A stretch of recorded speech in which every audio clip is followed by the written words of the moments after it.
Assalamualaikum warahmatullahi wabarakatuh.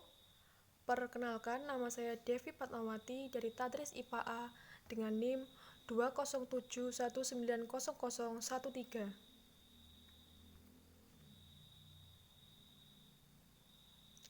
Saya di sini ingin menjelaskan tentang strategi bermain peran.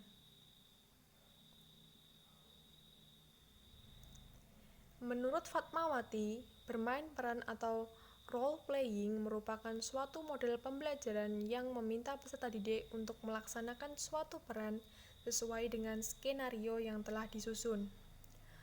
Tujuannya yaitu untuk mencapai kompetensi yang dibutuhkan dalam pembelajaran. Pengertian lain dari model bermain peran adalah sejenis permainan gerak yang di dalamnya terdapat tujuan, aturan, dan sekaligus melibatkan unsur yang menyenangkan.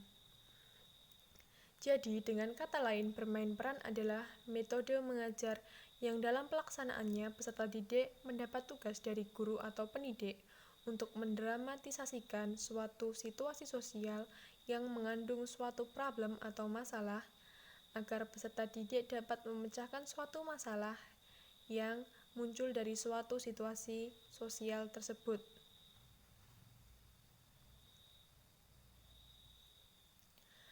Adapun langkah-langkah bermain peran. Langkah-langkahnya yaitu yang pertama, persiapan dan instruksi, yang kedua, tindakan dramatik dan diskusi, yang ketiga yaitu evaluasi bermain peran. Pada tahapan persiapan dan instruksi,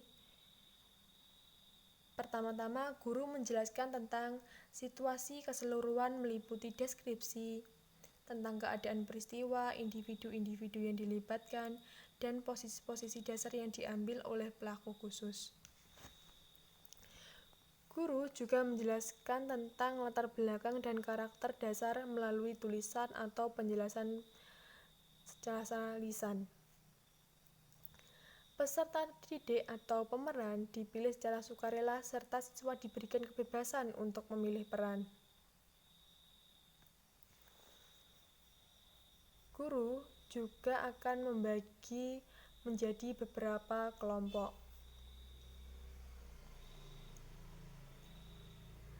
Dalam hal ini saya memberikan contoh dengan tema binatang unggas yang diterapkan pada anak TK. Binatang unggas sendiri merupakan sejenis hewan ternak, kelompok dari sejenis burung yang dimanfaatkan daging, telur, dan bulunya. Jenis-jenis unggas yang sering ditemui di sekitar rumah antara lain yaitu ayam, bebek, dan itik.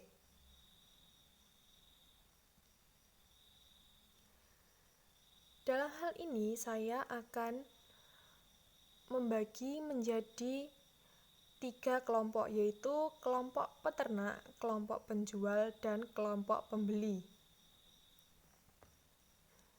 Tugas dari kelompok peternak ini yaitu untuk memberi makan, membersihkan kandang, serta mengumpulkan telur. Dilanjutkan tahap yang kedua yaitu tindakan dramatik dan diskusi. Pada tahap ini, para aktor melakukan perannya sepanjang situasi bermain peran.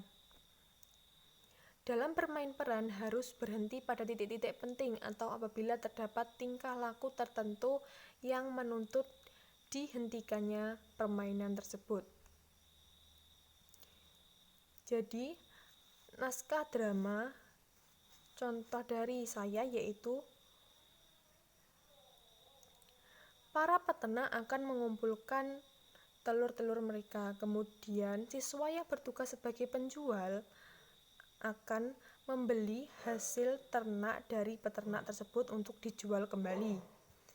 Setelah itu, giliran para pembeli yang menghampiri penjual untuk membeli telur ayam atau telur itik maupun telur bebek untuk keperluan memasak. Dalam transaksi ini, pembelian dapat menggunakan uang mainan. Kemudian, setelah membeli telur, para pembeli kembali ke rumah untuk merebus atau menggoreng telur tersebut. Setelah selesai diadakannya pemeranan drama tersebut, seluruh kelas dilanjutkan berpartisipasi dalam diskusi yang terpusat pada situasi bermain peran.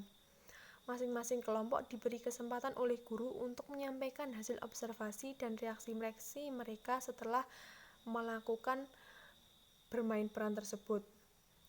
Diskusi ini akan dibimbing oleh guru dengan tujuan agar siswa paham akan pelaksanaan bermain peran serta bermakna langsung bagi kehidupan mereka. Tahap yang terakhir yaitu tahap evaluasi bermain peran. Pada tahap ini, siswa diperkenankan untuk memberikan komentar tentang bermain peran dan cara-cara yang dilakukan bermain peran dan cara-cara meningkatkan efektivitas bermain peran untuk pemeranan selanjutnya.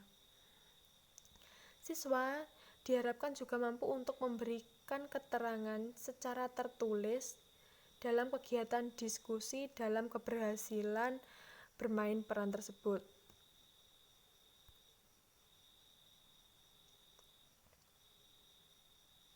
Dalam strategi bermain peran juga terdapat kelebihan dan kekurangan. Kelebihannya yaitu permainan yang diperankan oleh diri sendiri mampu membantu dalam memahami masalah-masalah yang sedang dihadapi.